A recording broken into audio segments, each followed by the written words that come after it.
네, 찬양 세미나 11번째 이야기입니다.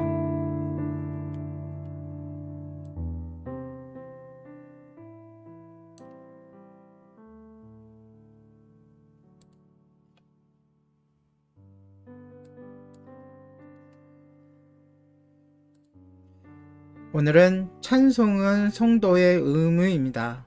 첫 번째는 찬송은 성도의 의무입니다. 한번 귀 기울여 들어주세요.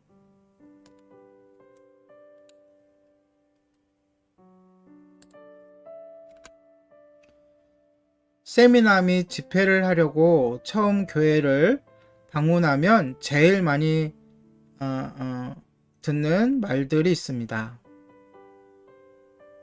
목사님, 저는 찬송에는 취미가 없는가 봅니다. 저는 기도는 열심히 하는데 찬송에는 재능이 없나 봐요. 이러한 얘기를 저는 처음에 이런 질문을 받고 깜짝 놀랐습니다. 속으로 이런 생각이 들었습니다. 이 사람들이 찬송도 모르고 성경도 정독을 안 하는구나. 성경 곳곳에 찬송은 취미나 재능이 아니라고, 하나님은 멋진 공연을 보시려는 것이 아니라 마음에서 우러나는 찬송을 원하신다고 말씀하고 있기 때문입니다. 주님은 고운 목소리, 멋진 환상곡을 원하시는 것이 아니라 제대로 된 찬송을 원하십니다. 취미라는 것은 강제성이 없습니다. 또한 자기 자신을 위해 행하는 행위일 뿐입니다. 하고 싶으면 하고, 하기 싫으면 안 하면 그만입니다. 하지만 찬송에 대한 하나님의 말씀은 단호합니다. 너희는 시온에 계신 여호와를 찬송하며 그의 행사를 백성 중에 선포할지어다. 너희 의인들아, 너희 여호와를 즐거워하라. 찬송은 정직한 자들이 마땅히 할 바로다. 호흡이 있는 자마다 여호와를 찬양할지어다. 이렇듯 성경 곳곳에 찬양에 대해서 명령하고 있습니다. 하나님은 분명히 우리에게 찬송하라고 명령하십니다. 그 누구의 명령이 아닌 하나님의 명령입니다. 우리가 그리스도인이라고 말하면서 주님의 말씀에 아멘하고 순종하지 않는다면 거짓말하는 것입니다. 하나님께서 우리를 지으시고 부르시고 구원하신 목적이 찬송을 받으시기 위한 것입니다. 그런 그분을 찬송하지 아니하고 어떻게 그리스도인이라고 감히 말할 수 있을까요? 이 명령에는 남녀노소 구별이 없습니다. 그리고 찬송은 달란트나 은사나 은혜가 아닙니다. 호흡이 있는 자는 누구나 주님을 찬양해야 합니다. 하나님의 이 명령은 우리의 의무지만 또 특권이기도 합니다. 하나님은 찬송을 받으시기 위하여 우리의 죄의 문제, 죽음의 문제에서 해방시켜 주셨습니다.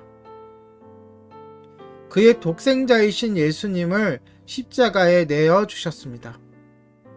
주님은 우리를 택하셔서 왕같은 제사장이 되게 하시고 거룩한 나라가 되게 하시고 주님의 백성이 되게 하셨습니다. 이 말은 하나님께서 우리에게 찬송을 부를 수 있는 자격증을 주셨다는 것입니다.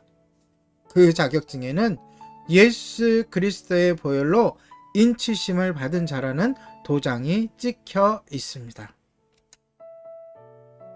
우리는 세상 자격증을 따기 위해 얼마나 노력을 합니까? 하지만 이 찬송의 자격증은 우리가 모르는 가운데 우리를 사랑하시는 하나님께서 선물로 주신 것입니다. 그 누구도 빼앗을 수 없는, 곰팡이가 생기거나 불에 타지 않는 자격증입니다. 자격증을 딴 후에 장롱 속에 고이 숨겨두면 아무 소용이 없습니다. 이미 우리는 찬송할 자격이 있고 찬송할 수 있고 찬송해야 함에도 불구하고 그것을 마음 깊은 곳에 묻어버리고 이조차 잊어버린 불량 그리스도인이 아닌지 돌아보아야 할 것입니다. 다시 한번 강조하지만 찬송은 성도의 의무입니다. 찬송은 성도들이 마땅히 해야 할 사명이요 가장 기본적인 의무임을 명심합시다. 저는 지금도요 기도할 때 제일 먼저 찬송하지 못했던 순간을 떠올리면서 회개합니다.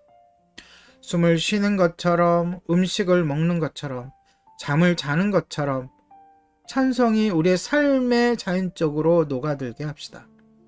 우리의 의무이자 권리인 찬송. 찬송이 우리의 삶이 되는 그때에 믿음의 꽃이 피어날 것이고 마침내 열매가 되어 한없는 은혜를 경험하게 될 것입니다. 찬송은 성도의 의무입니다. 아멘. 예, 지금부터 약 3분 정도 제가 휴식 시간을 가진 후에 다음 찬양으로 돌아오겠습니다.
네, 이번에 드려질 찬양 4곡은 주만 의지해, 한나의 노래, 영원한 사귐으로 나는 알아요입니다.